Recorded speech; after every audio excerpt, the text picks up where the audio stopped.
Unknown number থেকে phone আসছে আমার। কে হতে পারে? রাহুল নয় তো?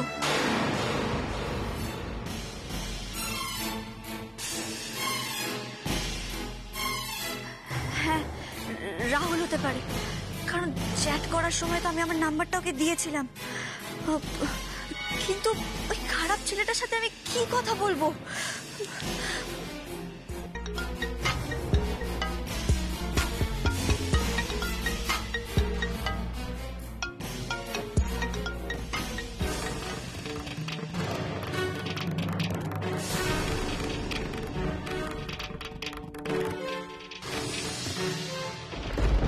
মেঘা, তুমি কি করছিলে? এসব কি করছিলে তুমি?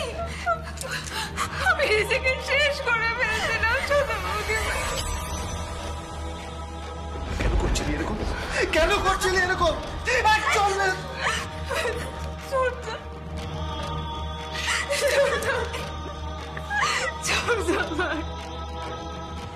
আমার সব শেষ হয়ে গেছে।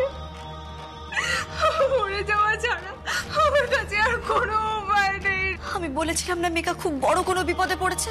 বিপদ নয়, বিপদ নয় ছোট বৌদি, এটা একটা জাল। যে জাল ছিঁড়ে আমি বেরোতে পারছি না, আর কোনোদিন মনে হয় বেরোতেও পারবো না।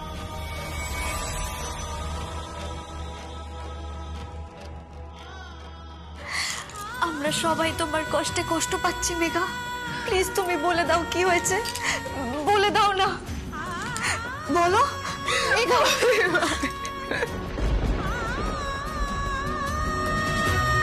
তোর যদি আমাদের সামনে, এই সবার সামনে কথাগুলো বলতে অসুবিধে হয় বা অস্বস্তি হয়, তাহলে তুই আমরা সবাই চলে যাচ্ছি, আমরা কেউ থাকবো না। কিন্তু অপুকে তুই সব কথা খুলে বলবি, কিচ্ছু লোকাবি না। হ্যাঁ আমার কিচ্ছু লোকাবি না। চল সবাই চল চল। গয়নাগুলো আমি চুরি করেছি।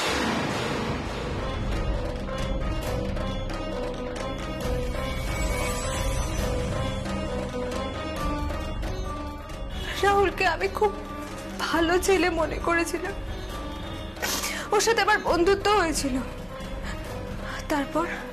তারপর সেই বন্ধুত্ব একদিন ভালোবাসায় পরিণত হয়, আর একদিন আমি নিজের সর্বস্ব দিয়ে রাহুলকে ভালোবেসেছিলাম। কিন্তু ও আমার সেই ভালোবাসার মুহূর্তগুলোকে ক্যামেরা বন্দি করে রেখেছে।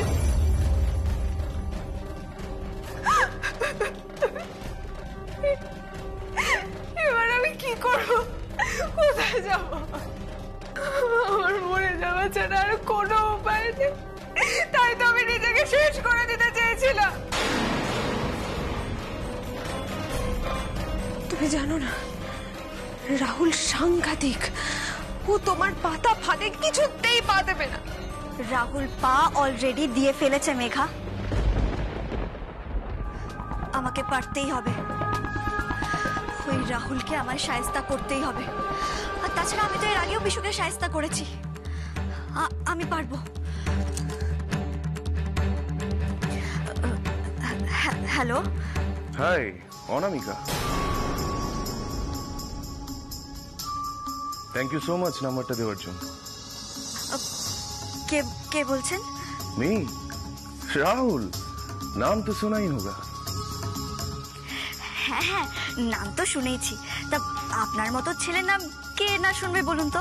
আবার আপনি কেন? মেসেজে তো বেশ তুমি করে কথা হচ্ছিল, আবার ফোনেই আপনি। ধুর বাবা, ভুলেই তো গেছিলাম। হ্যালো, কি ভাবছো? তোমার কথা।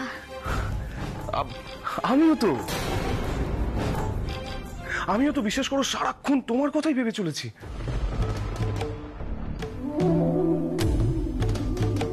তোমার নাম্বারটা পাওয়ার পর থেকে ভেবেই চলেছি যে কখন তোমার সাথে কথা বলবো। কেন বলো তো, আমি ঠিক নাম্বার দিয়েছি কিনা সেটা যাচাই করছিলে? আরে নো নো ডার্লিং, নো, একদমই না। ডার্লিং? তা এত তাড়াতাড়ি কেউ বুঝি কারো ডার্লিং হয়ে যায়? এই তো সবে আলাপ হলো, আর তুমি তো আমাকে চেনোই না, মুখও দেখোনি। তাতে কি হয়েছে সোনা? কেউ কেউ থাকে যাদের সাথে কথা বলে মনে হয় জন্ম জন্মান্তর ধরে তাকে চিনি। তাই নাকি? তুমি আবার জন্ম জন্মান্তরও বিশ্বাস করো রাহুল? করতাম না, তবে এখন করি। যেদিন থেকে তোমার সাথে আলাপ হয়েছে সেদিন থেকেই আমি জন্মান্তরে বিশ্বাস করা শুরু করেছি। এই আমার না তোমাকে খুব দেখতে ইচ্ছা করছে জানো, একটা ছবি তুলে পাঠাবে প্লিজ? হ্যাঁ, কেন আমাকে দেখার এত তাড়া কিসের তোমার? না না, তাড়াটাড়া কিছু না, আসলে আমি জাস্ট ওই একটু মিলিয়ে দেখতে চাইছিলাম যে এত বছর ধরে আমার স্বপ্নে দেখা রাজকন্যা আসলে তুমি কিনা।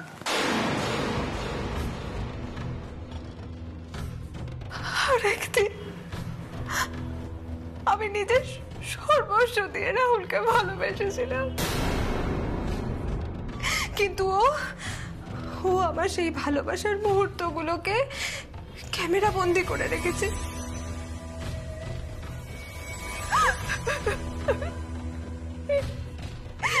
এবার আমি কি করব?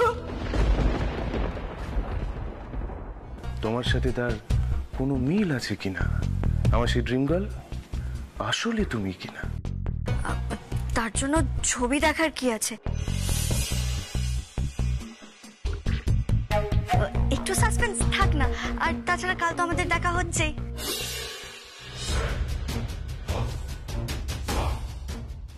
ও হ্যাঁ,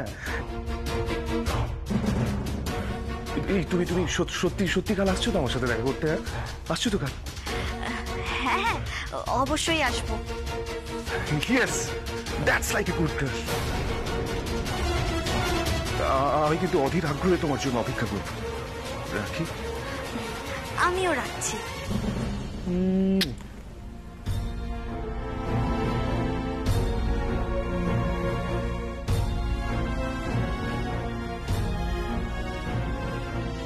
কবে কবে দেখা করবি?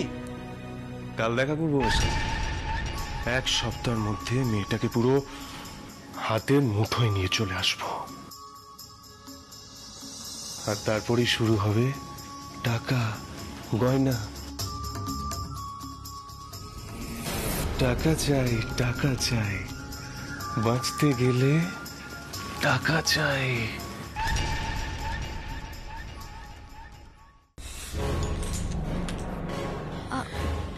দিদি ভাই তুই এসব কি হচ্ছে অপু? কেন তুই আগুন নিয়ে খেলা করছিস? যাতে মেঘা আর ওর মতো আরো 5টা সরল মেয়ে আগুনে পুড়ে না যায় দিদি ভাই। আর সেই আগুনে তুই যদি নিজে জ্বলে পুড়ে ছাই হয়ে যাস তখন তখন কি হবে অপু? তোর যদি একটা বড় ক্ষতি হয়ে যায় তখন কি হবে? কি হবে তখন? তখন তোর এই দিদি ভাই কি করবে বল না? কিছু হবে না দিদি ভাই, কেন কাঁদছিস বলতো? কাঁদবো না তোর কি করবো অপু? তোকে একটু বকাবকি করে বলে তুই কি ভাবিস আমি তোকে ভালোবাসি না? হ্যাঁ, আমি তোর কথা ভাবি না? আমি জানি দিদি ভাই তুই আমায় সব থেকে বেশি ভালোবাসিস। তোর বোন হয় তোর ভালোবাসা বুঝবো না বলতো? তুই আমার জন্য মার খেলি না রে? ধুর, তোর জন্য কে বলেছে? এরকম মারধর তো আমি অনেক খেয়েছি। সজ্জার ঘরে ঢোকা পর্যন্ত এক্সাইটমেন্টটা চলবে, আর তারপর তো তুই না চুপ কর, বড্ড অসভ্য হয়ে গেছিস তুই। খালি পাকা পাকা কথা, তাই না? এটাই সকলের ক্ষেত্রে ঘটে রে, তাই না? তাও খুব ভয় করছে রে আমার, খুব টেনশন হচ্ছে আমার। টেনশন করিস না দিদি ভাই, কিচ্ছু হবে না। তুই দেখ না এই অপু ওই শয়তান রাহুলটাকে কিভাবে শায়েস্তা করে, টিট ফর ট্যাট। অপু, আর এসবের জন্য যদি তোকে সবাই ভুল বোঝে, এবারে সবাই। ধর বাবা, আন্টি 1 আন্টি 2 তো কিছু জানতেই পারবে না, তাই না? আর ছোট ঠাকুরপো যদি তোকে ভুল বোঝে তুই কেন ভুলে যাচ্ছিস অপু? এখন তুই বিবাহিতা। দীপু বাবু আমায় ভুল বুঝবে না রে। আর তাছাড়া উনি তো সবটা জানেন, উনি আমায় সাপোর্টও করেন। দীপু বাবু খুব বড় মনের মানুষ দিদি ভাই। আর যাই হোক, উনি কখনো আমায় ভুল বুঝতে পারেন না।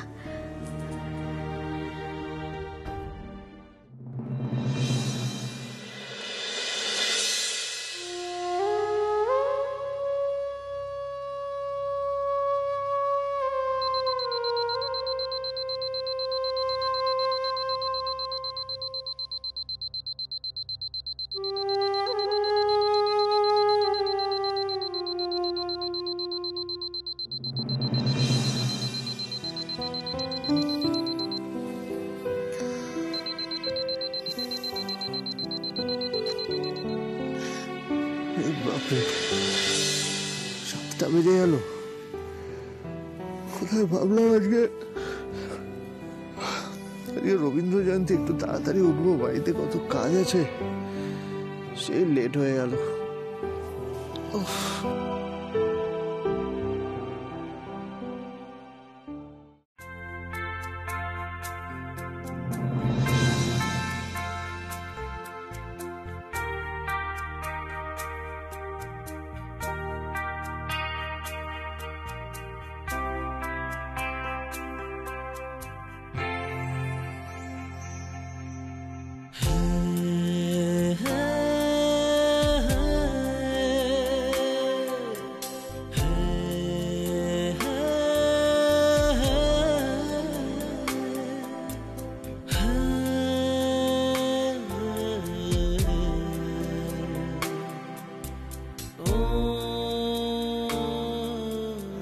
আমি আমার ভালো বন্ধুর জন্য সবকিছু করতে পারি, সব। উনি তো মানুষরূপী ভগবান, আর আমি আমার ভগবানের জন্য সব করতে পারি। যেদিন পরীক্ষার হল থেকে বেরিয়েছিলাম, আমি সেদিনই ঠিক করে নিয়েছিলাম আপনাকে কোনোদিনও আমি কোনো বিপদে পড়তে দেব না। আর আজ এই বিপদের মাঝখানে আপনাকে ছেড়ে কি করে চলে যেতাম? দীপু বাবুর জন্য, দীপু বাবুর পরিবারের জন্য আমি সব করতে পারবো। এই মুহূর্তে আমার মন শুধুমাত্র একটাই কথা বলছে, আপনার এই অসম্মান অপমান যে করেই হোক আমায় রুখে দিতে হবে। আর তার জন্য আমার সমস্ত স্বপ্ন জলাঞ্জলি দিয়ে আমি আপনার স্ত্রী হতেও রাজি।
উফ, কানের পুষটা কেন লাগাতে পারছি না?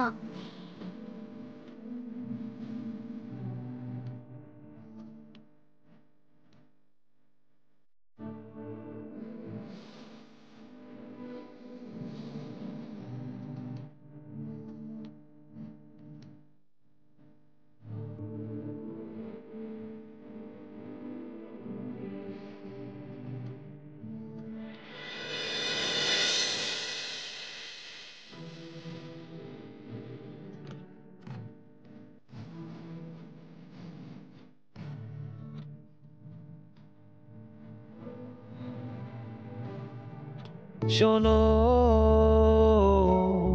এ জীবন তোমাকে